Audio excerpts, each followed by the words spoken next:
Petrobras, depoimento de Nilson Lopes Siqueira, entrevistado por Márcia de Paiva, em Duque de Caxias, no dia 7 de julho de 2009. Realização Museu da Pessoa. Entrevista MPET Reduc, número 10. Boa tarde, Nilson. Boa Queria tarde. começar pedindo que você nos diga seu nome completo, local e data de nascimento. Meu nome é Nilson Lopes Siqueira, sou nascido no dia 28 de 12 de 1968, sou residente na Praia de Mauá, no 5º Distrito de Magé, Tá. Você nasceu em Magé. em Magé. Nilson, conta como foi a sua entrada na Petrobras. A minha entrada na Petrobras foi num período um pouco ruim para a empresa, porque foi na época daquele vazamento de 2000, que a empresa teve aquele vazamento nos dutos da Transpetro, que resultou naquele óleo que chegou até a Praia de Mauá. Aqui na Baía da Guanabara. Na Baía de Guanabara. E eu fui voluntário, no caso, a ajudar a Petrobras na limpeza da Baía. E no início do meu trabalho foi principalmente capturando os pássaros contaminados nos corrais, nos manguezais, eu aproveitei que eu conhecia bem a região por ser morador daquela área e eu ajudei muito na captura dos pássaros. Logo depois que a gente viu que os pássaros estavam acabando, eu soube que na Ilha d'Água estavam precisando de mais gente para a limpeza das ilhas da Baía de Guanabara. E como eu conhecia, eu fui lá e fiz a minha inscrição e fui chamado para trabalhar lá também na limpeza das ilhas. E eu participei da limpeza de todas as ilhas da Baía de Guanabara. Entendeu? E foi um trabalho para mim muito gratificante, porque eu estava ajudando a Petrobras e, no caso, cuidando também da minha Baía de Guanabara, que era a fonte de renda minha, porque eu era pescador na época. É isso que eu queria te perguntar. Você trabalhava como pescador? Isso, eu era pescador da Baía de Guanabara e quando aconteceu esse acidente, eu fui voluntário a ajudar a Petrobras na limpeza da Baía de Guanabara. E conta pra gente como é que foi a proporção desse acidente, para quem não se lembra mais ou para quem não acompanhou? Olha, na minha visão, eu vi o acidente, foi em janeiro, só não me recordo o dia certo. E para mim, a minha visão que eu tive, o primeiro impacto que eu tive daquele acidente foi que para mim o mar tinha acabado, a Baía de Guanabara para mim tinha acabado, não iria mais ter vida nenhuma, né, pela quantidade de óleo que eu vi chegando na praia. E passados os dias, eu comecei a trabalhar como voluntário, igual eu já havia falado, de pássaros, e depois eu fui ver a quantidade de equipamentos, de coisas que tinham realmente para limpar a Baía de Guanabara. E eu trabalhei nisso aí e, graças a Deus, aprendi muita coisa com isso. Só para a gente também que não entende, existiam equipamentos próprios para essa limpeza, é isso? É positivo. Chegou na época lá caminhões e caminhões de barreiras de contenção, que até então, naquela época, eu nem sabia o que era uma barreira de contenção. Eu chamava de boias. Mas hoje em dia eu já conheço, porque eu já tenho vários cursos dentro da Petrobras nessa parte de combate à poluição. E achei estranho aquele monte de barreira cercando, mas eles estavam no certo, fazendo a proteção das praias para que não chegasse mais óleo nas praias. E você se lembra mais ou menos quanto tempo durou esse trabalho de limpeza da Baía? Olha, no trabalho de captura dos pássaros eu fiquei em torno assim de uns 15 a 20 dias. Só com os pássaros? Só com os pássaros. Trabalhei até em conjunto com um grupo, uma ONG chamada ARPA. Eu trabalhei com esse pessoal capturando os animais dentro dos corrais de peixe, os animais. O pássaro mais que a gente capturou mais a gente capturava em torno de uns 200 a 300 biguais por dia. A gente capturava, que às vezes ele estava contaminado e salvou muita coisa. Esses pássaros eram muito bem tratados, na época tinha os viveiros dele, chegava caixas e caixas de sardinha, sardinhas boas, tudo fresquinho para alimento para os pássaros. Os pássaros, quando chegavam, tinham uma lavagem estomacal para poder tirar os resíduos de dentro deles, entendeu? Para, assim, no caso, fazer a limpeza, né, dentro da moela dos pássaros. E achava muito interessante também a indicação que o grupo tinha. A gente entrava nos manguezais capturando pássaro, fazendo a limpeza, era muito importante. E logo depois eu fui para a Ilha d'Água, que foi com o pessoal da Ilha d'Água, que eu conheci lá na época, foi o seu José Queiroz Braga, que eu fui trabalhar na turma dele, junto com o comandante Távora também, da Transpetro. E eu ingressei nessa turma e começamos a limpeza da Baía de Guanabara. E o que a gente fazia? A gente cercávamos as ilhas, onde as pedras estavam contaminadas de óleo, vinha um hidrojato, os hidrojatos, faziam o jateamento das pedras, aí o resíduo do óleo caía dentro da água de novo, só que estavam contidos por barreira e vinha equipamentos recolhedores. No caso, vinha muito a Egmopol, que é um recolhedor. Você pode repetir o nome? Egmopol. Equimopol? Egmopol. Egmopol. É uma embarcação recolhedora de óleo, que ela tem um decantador dentro dela mesma, ela recolhe o produto decanta, ela devolve a água e fica somente com óleo nos seus reservatórios. Então a gente fazia esse trabalho. Então a ilha de Paquetá, tanto o leste como o sul de Paquetá, toda a ilha de Paquetá foi jateada e limpa, pedra por pedra. Era jato d'água mesmo? Era jato d'água mesmo, da própria água salgada, através de motobomba. Algumas chatas tinham até água doce, jateava com água doce, porque não podia passar por dentro do circuito, mas algumas chatas jateavam com a própria água salgada, sob pressão de água, tirava o óleo todinho da pedra, depois recolhia o óleo todinho. E isso a gente ia fazendo trecho, porque não podia cercar a ilha toda de barreira. Então a gente fazia um trecho assim de 300 metros, vinha com 300 metros de barreira, cercava aquele local, jateava as pedras, o produto caía na água, era recolhido e saía para um outro trecho. E sempre deixando tudo limpo. Parecia até que não tinha tido óleo naquelas pedras ali. Tá. Você tinha falado em 20 dias só com os pássaros e depois o trabalho nas ilhas. Você se lembra também? Foi em torno de uns 6 meses quase. Eu fiquei uns 6 meses quase trabalhando nessa parte, de jateamento. Eu lembro que eu parei quase que em junho. Então foi um vazamento bem grande, porque né? a Baía de Guanabara, às vezes as pessoas que não têm o conhecimento do físico da Baía de Guanabara, ela é muito grande, é muito extensa, muito grande, tem muitas ilhas, entendeu? Então as ilhas maiores que a gente tem aí, a Paquetá, a ilha de Brocoió, que é onde tem o palácio, o governador do estado tem um palácio nessa ilha, a ilha de Pancaraíba, Tapacis, Tapuamas de dentro, Tapuamas de fora, Braço Forte, Jurubaíba, que é uma ilha muito visitada por turistas nos finais de semana. Entendeu? Então todas essas ilhas foram jateadas, inclusive a Ilha do Rio, onde tem o comando militar, foi jateado, Boqueirão, todas elas foram jateadas. E algumas partes da Ilha do Governador, mas a Ilha do Governador já era uma outra turma. A Ilha do Governador eu peguei só a parte um pouquinho da freguesia só. Nem eu conhecia tanta ilha. Ainda tem mais. É? Ainda tem mais. Você sabe mais ou menos o número de ilhas? Olha, eu não sei o número não, mas eu sei bastante nomes. Mais de 10? Muito mais, muito mais. E aí, passado esse trabalho de limpeza, você trabalhou pela que vem aquela. Quando terminou esse trabalho, eles quiseram me contratar, por caso, para trabalhar com o equipamento deles, que eu tinha um barco, que no caso eu aluguei um barco para a Petrobras. O nome desse barco que eu tinha na época era o barquinho Rei do Rio, é o nome da minha embarcação.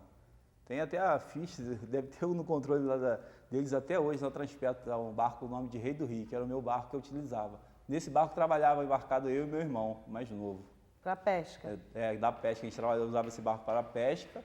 E na época usamos eles para trabalhar na Petrobras. Aí nessa parte de limpeza das ilhas, a gente rebocava a barreira com esse barco.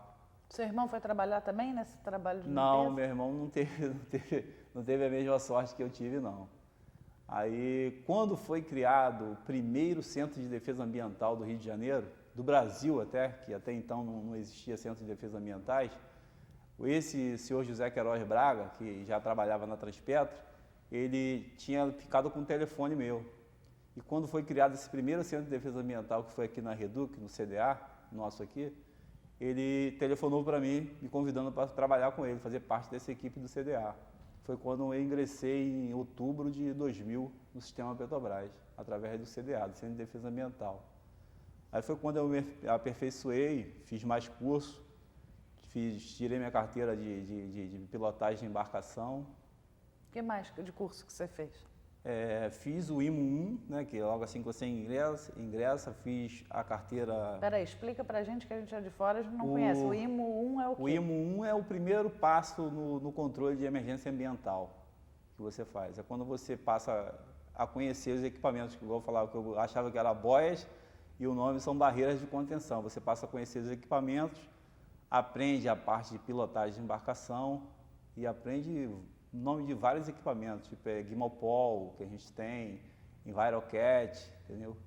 Bomb spade, que são as bombas utilizadas para o recolhimento no caso de óleo no mar.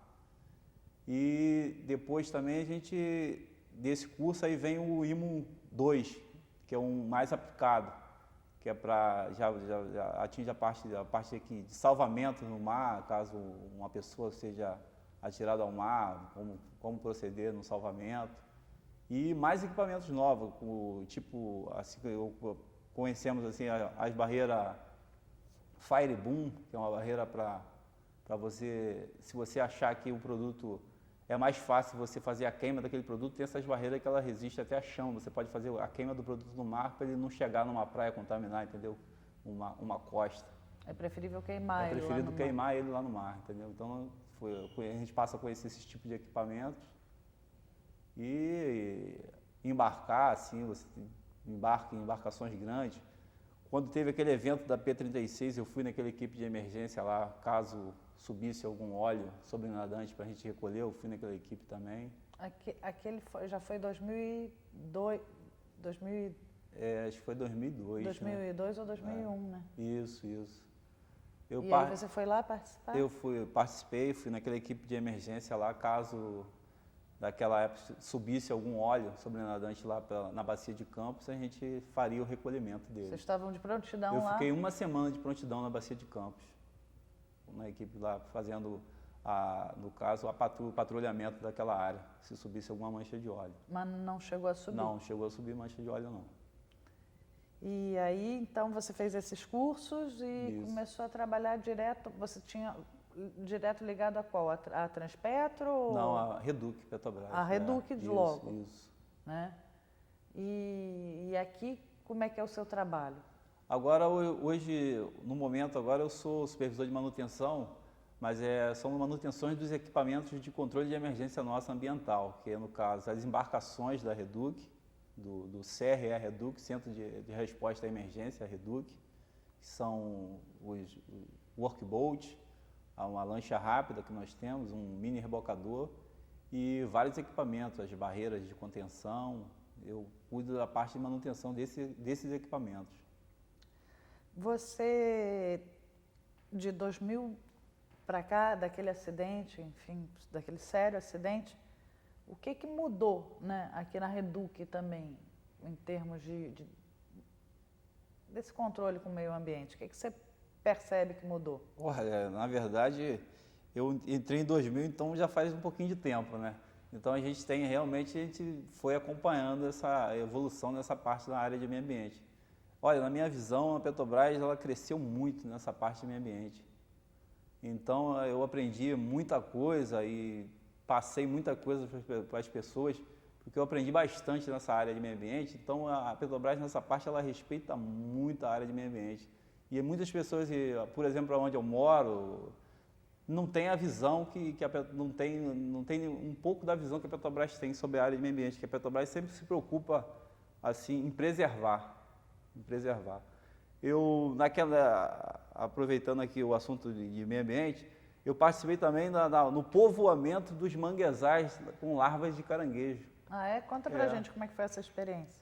É o pessoal de pesquisa, do centro de pesquisa nosso do SEMPES, veio, no caso, precisava de pessoas que conhecessem a área. Eu, como já estava dentro do sistema, geralmente as pessoas vinham e pegavam as embarcações aqui da Reduc e a gente fazia o povoamento dos manguezais, para levar larvas de caranguejo para soltar, entendeu? Para repovoar os locais onde tinha sido atingido por aquele óleo. Hoje em dia você vai em lugares tipo o Rio de Suruí, que é um rio que foi bastante atingido. que é daqui para lá o primeiro rio que chegou o óleo. Esse rio, lá hoje em dia, você não diz que foi atingido. Os caranguejos estão lá à vontade, os catadores de caranguejos estão lá ganhando o dinheirinho deles tranquilo lá, porque a Petrobras repovoou todo o manguezal com larva de caranguejo. Esse projeto de repovoamento dos caranguejos, você se lembra mais ou menos quando? Olha, eu não lembro a quantidade. Não, mas tem quantos anos, mais ou menos assim? Tem, deve ter uns 5 anos atrás, mais ou menos. E aí você já vê uma caranguejada? Pô, você vai nesse mangue, você não diz que ali teve alguma poluição, alguma coisa. E a gente fizemos, nesse trabalho, nós fizemos o seguinte, nós saímos nos manguezais e fizemos tipo uma coleta de amostra de contaminação para ver como é que estava a contaminação do mangue do local. Então nós coletamos caranguejo aqui próximo ao Rio Miriti, que é próximo aqui à linha vermelha.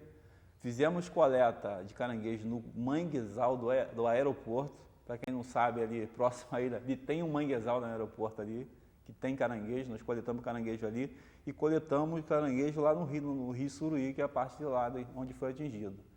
E fizeram a comparação de contaminação, e o caranguejo lá não tinha mais contaminação nenhuma em relação aos caranguejos daqui, próximo aqui, esses rios mais poluídos, entendeu? E você que conhece toda essa área, né, conhece bem mesmo essa área da Bahia e que pescava e tudo, você acha que ela está melhor agora? Você contou agora dos caranguejos, mas de um modo geral também.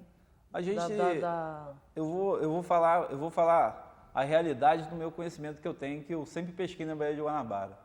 Então, muitas das vezes o pessoal hoje em dia diz que foi a Petrobras que poluiu a Bahia, mas o maior poluente da nossa Baía de Guanabara é o esgoto jogado direto na Baía de Guanabara.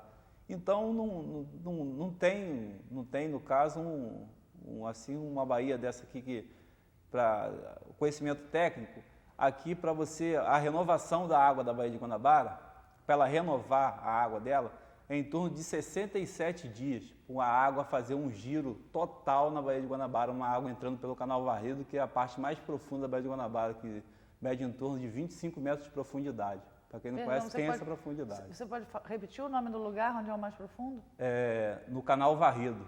Varrido, onde entra os navios que vêm para abastecimento no nosso pier principal e pier secundário, próximo à Ilha d'Água.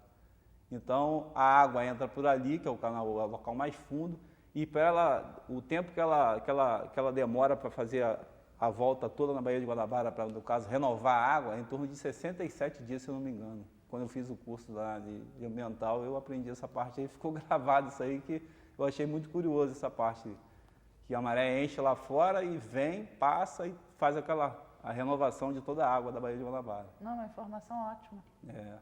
Então, esses rios aqui para baixo, para mim, que é o Rio Miriti, o rio, no caso aqui, o Rio Iguaçu, o Rio Sarapuí, entendeu?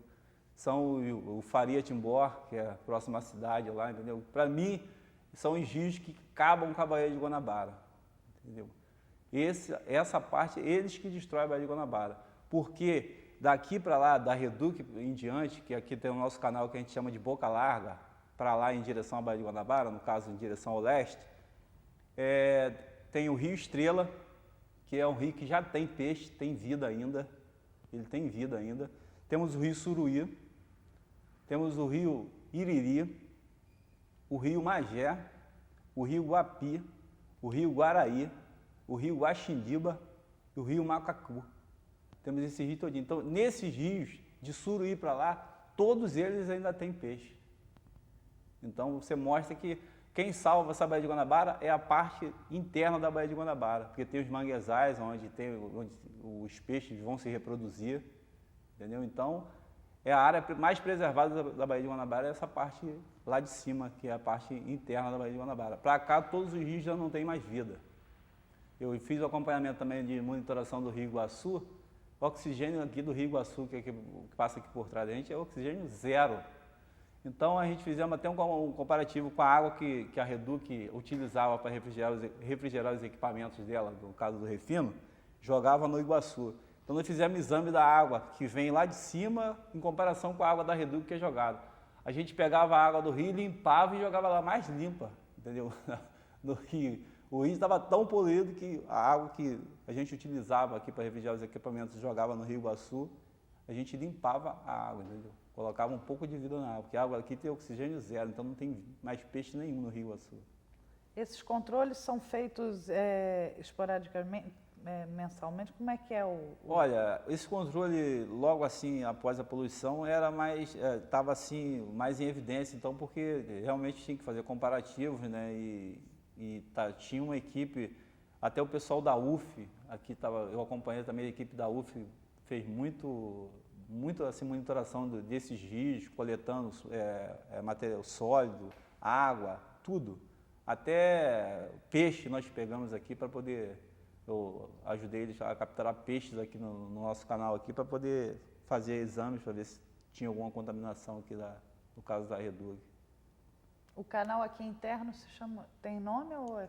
Nosso canal aqui é o canal da CBR, é o canal lá fora, os pescadores conhecem como Boca Larga, mas aqui é o canal da CBR nosso, que é o tomada d'água aqui. Era utilizado para resfriar os equipamentos. E como é que é seu dia a dia aqui? Conta pra gente também. Olha, agora no momento eu faço esse trabalho de manutenção nos equipamentos e quando em épocas de paz, no caso, não tem poluição, então o meu trabalho fica um pouco assim, tipo, escondido, né? Que para que eu entrei. Mas aí a gente coloca outras atividades nisso aí, que eu também auxilio no nosso campo de treinamento de combate a incêndio, eu auxilio na nossa manutenção dos nossos equipamentos de controle de direção do vento, as birutas e diversos serviços assim que tem aqui na refinaria, eu ajudo, entendeu? A gente não fica parado. Deixa eu te perguntar também, dessa mata que tem ali para trás do refeitório, aquilo ali é como se fosse uma reserva? Conta pra gente o que é, meio mangue? Qual é a parte? Aqui para a parte atrás do refeitório, que a gente não pode andar muito aqui dentro da refinaria, né? Só amanhã que a gente vai dar uma volta. Mas a gente vê uma mata muito grande ali para trás do refeitório. Ali é mangue ou tem muita mata também? Isso aí, aqui na frente aqui é mata mesmo. São áreas de preservação que são intocáveis essas áreas. É da Reduc também? É da Reduc também. Mas aqui na Reduc mesmo tem a área de manguezais. E vocês olham lá, fazem também? Inclusive eu aqui na Reduc, eu tenho uma atividade também que eu gosto muito de fazer, porque eu sou um ex-caçador. Fiz até uma entrevista sobre meio ambiente aqui para a Petrobras mesmo, que eu saí numa revista e tudo, e contando a história que eu fui um caçador quando jovem, depois eu passei a trabalhar aqui e deixei de ser caçador e agora eu sou, no caso, um preservador. E aqui eu trabalho também na captura de animais que se machucam, animais que caem em canaleta, então eu resgato os animais também aqui dentro. O que aparece de animal aqui? Aqui nós temos capivara, que é o maior roedor do mundo, né? Chega a atingir até 120 quilos, jacaré da papa amarela, entendeu? Eu já capturei um jacaré aqui de 2,5 metros. Ali pelo mangue? Ou ali pelo mato? Foi capturado aqui no nosso canal, perto da nossa unidade de coque. Esse jacaré, ele teve a infelicidade de tentar engolir um porco-espinho e ficou com aqueles espinhos do ouriço na boca dele. Aí eu tive que capturar ele e, no caso, levar para o zoo. O zoo tirou todos os espinhos, fez uma endoscopia no jacaré e nós devolvemos ele para o próprio habitat dele aqui na Reduc. O habitat é aqui mesmo? Porque no caso, um jacaré grandão? O intruso aqui, no caso, é a refinaria, porque os animais já existiam nessa área, entendeu? Então a refinaria, no caso, procura sempre preservar essa parte. Aí que eu não sabia que o jacaré tinha jacaré por aqui. Já tinha, essa parte no caso aqui de manguezal, de brejo, toda essa baixada fluminense aqui ainda tem bastante vida ainda, tem bastante animais ainda. E esse jacaré é grande? Né? Olha, 2,5 metros, maior do que eu. Tenho 1,90 m, quase 2 metros, e o jacaré era maior do que eu, pesava quase 100 quilos. Foi uma briga muito violenta para pegar ele. Eu tenho foto dele, tem tudo que o pessoal tirou, né? Depois você podia mandar pra gente também, lá pro projeto, para ficar junto com você. E me conta, o que é mais de bicho? Então, a capivara, o Capivara, jacaré, gambá, tatu, paca, tudo tem aqui ainda. Cachorro do mato, mão pelada, ariranha, lontra, tudo tem aqui. Nossa. E acontece deles também passearem aqui e causarem problema na área Olha, industrial? o problema que eles causam geralmente é esse, que eles podem cair dentro da canaleta ou entrar assim em local onde tem o equipamento. Então a gente geralmente está aqui, agora a gente tem até um contrato com o Zoo de Niterói, que quem faz esse trabalho às quartas-feiras, quem vem aqui para capturar esses animais são o pessoal do Zoo. Cachorro que entra aqui, que fica morando aqui, a gente está aqui para poder capturar, a gente retirar daqui, gatos. Então é retirado muitos animais daqui mesmo, muita coisa mesmo. E o terreno daqui vai até a Bahia, é? Olha, aqui, desde quando entrei, eu guardei essa informação também, que coisas interessantes eu gosto de guardar. Aqui são em torno de 13 milhões de metros quadrados, aqui essa área da refinaria. Então é muito grande, ela vai daqui da Washington Luiz praticamente até a Baía de Guanabara. Tem uma saída lá para a Bahia? Tem lá, a saída lá da no Bahia, final? onde saem nossas embarcações para controle de emergência. E vocês, de vez em quando, até para testar, vocês dão uma volta lá no Positivo, final com as a embarcações? gente sai em torno aí de 15 em 15 dias, a gente sabe que a gente tem que fazer o acompanhamento das nossas boias, de sinalização dos nossos canais. Tem boias que sinalizam o canal na navegação noturna, como se para a segurança das embarcações dos tripulantes. Então nós temos boias que acendem à noite para guiar-nos. Como a gente já faz a travessia, vamos supor, já saí várias vezes lá de Niterói para cá, 10 horas da noite. Então a boia, ela te guia, você vê o pisque e vem em direção a ela para você acertar o canal e não sair fora do canal, porque você saindo daqui do canal, você tem uma área muito assoreada, então você saindo, você pode encalhar a embarcação e ficar à deriva, encalhado, agarrado na lama. Aí você sai daqui, vai até Niterói e volta, acompanhando as boias? O circuito é esse? A marcação do nosso canal é até onde dá a profundidade para você navegar com segurança. Então é balizado até essa profundidade. Dali em diante a navegação já é livre. Você tem que seguir, você tem uma regra de navegação que se chama, é até engraçado, você entra no canal solteiro e sai casado. Você entra com a luz de bombordo, na de Boreste, né, cor bombordo é o lado do coração, para ser mais fácil, nós precisamos, é o lado vermelho, Boreste é o lado verde. Então você entra num canal solteiro, com cores alternadas e sai casado. Então se você não fingir essa regra, não deixar fugir essa regra, você sai no canal certinho, entra e sai dele sem sair fora do canal. Porque aqui saiu, nós temos uma área muito assoreada, então você saiu, você encalha a sua embarcação. Tá certo. E aí, assim também, voltando também ao seu dia a dia, então tem esse controle, você falou que faz outras atividades até como essa parte dos animais, também meio de controle. Isso. E há quanto tempo vocês estão sem acidente aqui? Você sabe? Você disse, ficou meio assim nessa época que está mais calmo, que não tem problema. Essa época tá muito calmo mesmo. Tem algumas coisas muito pequenas, mas coisa insignificante, coisa que nem chega a atingir nada. Então faz muito tempo que não tem acidente grave aqui, muito tempo mesmo. Depois de 2000 teve algum outro ou não? Não, de 2000 teve um evento, mas não foi nem Petrobras, foi um evento, aquele evento da refinaria de Manguinhos, fazendo aquele abastecimento lá próximo ao Cais do Porto, que uma embarcação abarrou na linha e no caso a FEMA acionou a Petrobras, pediu ajuda à Petrobras que fosse lá para ajudar no recolhimento. Nós fomos para lá também. Aquele evento, o mais recente, acho que teve, que foi acionado mesmo, de evento de maior proporção, foi aquela vez que aqueles vagões que desencarregou lá próximo a Itaboraí, nesse rio Macacu. Esse foi, acho que um dos eventos maiores que teve, que virou os vagões de diesel. Inclusive, o da Petrobras que estava nesse trem nem foi atingido, foi outros vagões de outras empresas que virou, mas a FEMA acionou a Petrobras e eu mesmo fui acionado e fui com a embarcação da Reduc lá para o local para ajudar no recolhimento lá desse produto. E acontece também de vocês acabaram criando por conta do acidente, até um tipo já de conhecimento desse que foi um acidente de grande porte.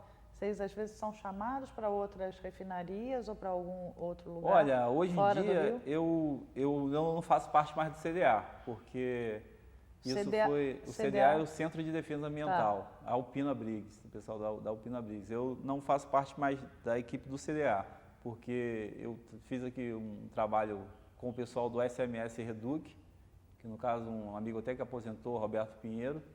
Ele me chamou para trabalhar no SMS Reduc, onde eu estou agora. Lá no SMS Reduc eu estou em torno de uns 4 anos já, no SMS Reduc. E daí eu saí do CDA, do Centro de Defesa Ambiental, e fui trabalhar no SMS, que é Segurança, Meio Ambiente e Saúde, né? Eu fui trabalhar no SMS. Aí eu não tenho mais que, no caso, sair para combater fora da área da Reduc. Porque o CDA, ele atinge, ele vai em todo o Brasil, qualquer lugar do Brasil que tiver, o Centro de Defesa Ambiental, ele vai atuar. Já eu só atuo aqui na área da Baía de Guanabara. Ah. E você, Nilson, você trabalha contratado por uma prestadora de serviço, é isso? Como é que é? Eu sou da empresa Hope Consultoria Limitada. Tá. Que é uma empresa, no caso, que é, no SMS ela tem um contrato com um técnico de segurança e eu supervisor de manutenção. E aí você está desde então dessa época nessa... Não, eu já troquei para várias empresas, que a gente contratada, às vezes a empresa termina o contrato, ela não ganha o contrato, a gente troca de empresa. Eu já trabalhei aqui dentro em empresas, eu trabalhei na Emoré, trabalhei na Enseg e agora estou na Hope. As empresas caem, mas você vai ficando, né? Eu vou ficando, né? Sinal que gostam de você mesmo, né? E me conta um pouquinho mais dessa área de SMS aqui dentro, assim, o que vocês modificaram? Olha, que foi melhor para a empresa? De SMS agora, a nossa meta é acidente zero, né? Então a gente está com bastante treinamento nessa área. Então o pessoal se aplica ao máximo na liberação de trabalho. A gente tem bastante treinamento pessoal de QCMS, que é um treinamento mais aprofundado na área de SMS. Então, eu acho que a refinaria cresceu muito nessa área de SMS. Melhorou bastante mesmo. O SMS veio mais ou menos também na mesma época do acidente, né? É uma coisa. Olha, o SMS já é antigo. Eu não posso, acho que antigamente era Cezim, o nome acho que era Cezim. Mas logo após assim no caso daquele acidente, o SMS já tinha o trabalho dele, já tinha a parte da segurança industrial. E daí para cá foi só evoluindo, né? Hoje em dia o assunto em pauta é só SMS, né? Você estava falando da meta é não ter acidente, né? Isso. Mas não ter acidente envolve uma série de acidentes, desde até de alguém tropeçar e cair numa escada, não é? Com certeza, isso aí entra com certeza na estatística de acidente. Até você, tanto que aqui na refinaria foi criado até que você não pode acessar a refinaria com salto alto. As mulheres perderam, tem umas que acham que perderam um pouco da beleza de andar de salto alto, mas aqui tem a medida de salto que não pode ultrapassar aquela medida, tem que ser... Mas vocês contam ainda tantos dias sem acidentes? Isso, tem a estatística, vai seguindo. A gente tem o DDS nosso diário, que é falado tudo o que aconteceu no dia anterior, quantos números a gente está de acidente, com afastamento, sem afastamento, entendeu? Há quantos dias nós estamos sem acidente. Há quantos dias vocês estão sem acidente? Olha, nós estamos agora, deixa eu ver, hoje eu não me recordo direito, mas esse ano que nós só tivemos 3 acidentes com afastamento e acho que 11 sem afastamento. E às vezes contam umas besteirinhas também, né? Besteirinha. Salto, desde um tropeção, caiu, ralou. É bastante severo, é quantificado, já coloca já como acidente, né? Ou tem algumas classificações também, você vai passando, cai um equipamento, cai alguma coisa perto de você, não é acidente, mas é um incidente, entendeu? Isso a gente também tem a nossa pirâmide também, que a gente registra isso, porque isso entra numa estatística, então a gente sabe que tantos incidentes pode gerar um acidente. Então a gente também trabalha nessa parte também, registrando os incidentes. porque com incidente também você aprende muito também na parte com incidente você consegue evitar um grande acidente, registrando os incidentes. Então a gente agora está registrando todo o incidente também. Nilson, você é daqui de Magé, né? E eu queria perguntar também, na sua percepção, como é que você vê essa relação da Petrobras com as comunidades aqui do entorno, né? Você acabou vindo trabalhar aqui, né? Tem bastante gente daqui do entorno trabalhando na Reduc? Tem bastante gente e no caso, a Petrobras, no caso, ela tem um serviço, um contato muito bom com a comunidade, entendeu? Que ela sempre tem pessoas que vai fazer o contato com a comunidade, avisa quando vai acontecer um simulado, um toque de uma sirene, é tudo avisado aqui, tem todo o controle. Aqui nós temos o PAN, né, que é o Plano de Ação Mútuo. Então esse PAN envolve alguns locais próximos à refinaria, às comunidades próximas da refinaria. Então esse pessoal é treinado caso tenha que ter uma evacuação diária, entendeu? Então esse pessoal está todo mundo em torno da refinaria, todo mundo bem treinado, bem avisado sobre isso. Nilson, a gente vai se encaminhando para o final. Eu queria que você me contasse uma outra história dessas suas aí. Você já me contou um monte de história, mas muita história boa. Quero aproveitar também você aqui, até desse jacaré com os espetos aí. O jacaré que foi tentar engolir o ouriço? O ouriço. Me conta uma outra história. O que mais que vocês acharam por aí? Ou alguma outra história engraçada também? Olha, tem histórias tristes também, né? Escolhe uma que a sua memória trouxer. Deixa eu ver uma história. Vou contar uma coisa que talvez você vai achar assim um pouco triste. Naquele evento de 2000, aconteceu um caso, um fato muito assim relevante para a gente na parte de você trabalhar no tempo, exposto. Em 2000 aconteceu um acidente grave lá com um companheiro que na época eu nem conhecia, nem fazia parte do sistema ainda, eu era voluntário, que eu estava iniciando o trabalho. Teve um óbito de um companheiro lá na praia de Mauá por raio. O companheiro estava próximo a uma árvore, teve um temporal daqueles de verão e veio a cair um raio próximo a ele e veio a falecer. Então foi uma coisa que marcou muito isso. Ele trabalhava com vocês? Trabalhava, acho que de vigilante da Petrobras. Então foi montado um posto de pagamento lá em Mauá, na praia de Mauá. Ele estava próximo a esse posto e foi se abrigar próximo a uma árvore, caiu um raio no chão e veio a falecer esse colega. Na época eu nem chegava a conhecer, mas falaram que eu era muito gente boa, o rapaz e tudo. Então foi uma coisa que marcou. E essa parte de navegação eu já perdi também dois amigos navegando no mar e caiu um raio, acho que na embarcação, e veio os dois a falecer. Nossa. Acho que foi em 2007, isso, tem 2 anos. Então é uma coisa que eu aprendi também, a gente, infelizmente, a vida da gente tem essa parte, a gente aprende com a infelicidade de outros, né? Então a gente sabe que hoje em dia, se tiver um temporal, tiver uma coisa, apesar que nós temos aqui o nosso controle também aqui na refinaria, que é uma empresa contratada, a Cimepar, que ela faz o controle de incidências de raio. Então se raio estiver caindo aqui a 30 km da refinaria, é paralisado qualquer tipo de trabalho em área aberta ou alta, entendeu?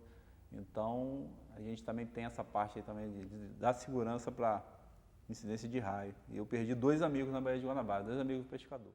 O que vocês fazem? Qual é a recomendação quando vocês estão em embarcação no mar, quando tem uma tempestade? Olha, quando assim, tem uma tempestade grande assim, eu que já tenho um pouco de experiência, quando você está no mar, você tem que estar olhando sempre para os horizontes. Então, quando você vê as formações de nuvem grande, escurecer, geralmente você sabe que vai vir um temporal. Então, o mais indicado é você procurar abrigo, entendeu?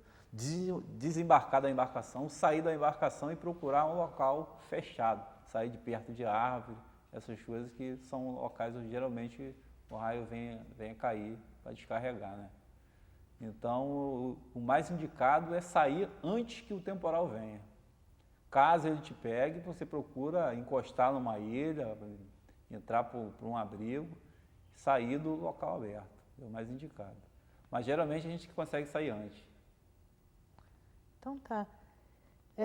A gente vai também se caminhando aqui para o final. Eu queria também saber se você gostaria de deixar alguma outra coisa também registrada que eu não te perguntei, que a gente não conversou.